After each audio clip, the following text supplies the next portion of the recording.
एटापल्ली हा तालुका अतिदुर्गम, आदिवासी बहुल भाग, नक्षलग्रस्त तसेच मोठ्या प्रमाणात वनसंपत्ती असलेला तालुका आहे। पण काही दिवसांपासून या तालुक्यातील वनसंपत्तीला ग्रहण लागल्याचे दिसत आहे। नैसर्गिक गौण खनिज उपसा व पर्यावरणाला हानिकारक प्रकारांसंदर्भात शासनाचे कठोर धोरण आहे। असे असतानाही तालुक्यात अनेक ठिकाणी मोठ्या प्रमाणात मुरुमाचे अवैध उत्खनन केले जात होते। त्या संदर्भात महाराष्ट्र टीव्ही 24 ने बातमी प्रसारित करून संबंधित वरिष्ठ अधिकाऱ्यांचे लक्ष वेधले होते। त्या अनुषंगाने वरिष्ठ अधिकाऱ्यांनी येऊन मौका चौकशी करून कार्यवाही केली आहे। अशात एटापल्ली तालुक्यातील नक्षल प्रभावित व अतिदुर्गम कसनसूर भागात रस्ता बांधण्याच्या कामासाठी वनक्षेत्रातून बेसुमार मुरुम उपसा करण्यात आला। याकडे सोयीस्कररित्या दुर्लक्ष केल्याचा ठपका ठेवून 4 वनकर्म्यांना 10 मे रोजी निलंबित करण्यात आले आहे।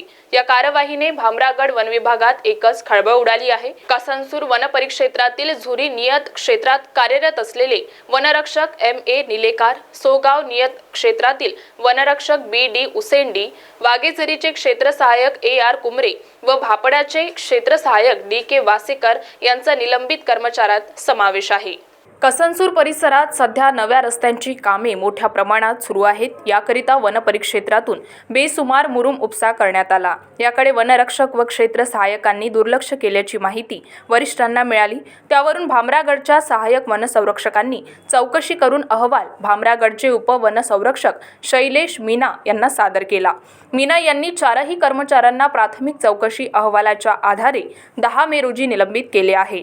या सर्वांना निलंबन काळात मुख्यालयात हजेरी लावणे बंधनकारक आहे। या कारवाईने बेशिस्त कर्मचाऱ्यांमध्ये खळबळ उडाली आहे। परंतु कर्मचाऱ्यांवर कारवाई करून कंत्राटदाराला पाठीशी घालण्याचा प्रयत्न केला आहे। कसनसूर वनक्षेत्रातील मुरुमाचे 4 वन कर्मचाऱ्यांचे निलंबन करण्यात आले, पण कंत्राटदारावरील कारवाईबाबत कुठलेही पाऊल उचललेली दिसत नाहीत। त्यामुळे या प्रकरणात सोयीस्कररित्या कंत्राटदाराला साईड कॉर्नर करण्याचा प्रयत्न होत असल्याची चर्चा आहे। तरी नियत क्षेत्रात झालेल्या मुरुमाच्या अवैध उपसा प्रकरणी कंत्राटदारावर कारवाई करून त्यांना काळ्या यादीत टाकावे अशी मागणी पर्यावरण प्रेमींकडून केली जात आहे। महाराष्ट्र टीव्ही 24 साठी मुकेश कावडे, गडचिरोली।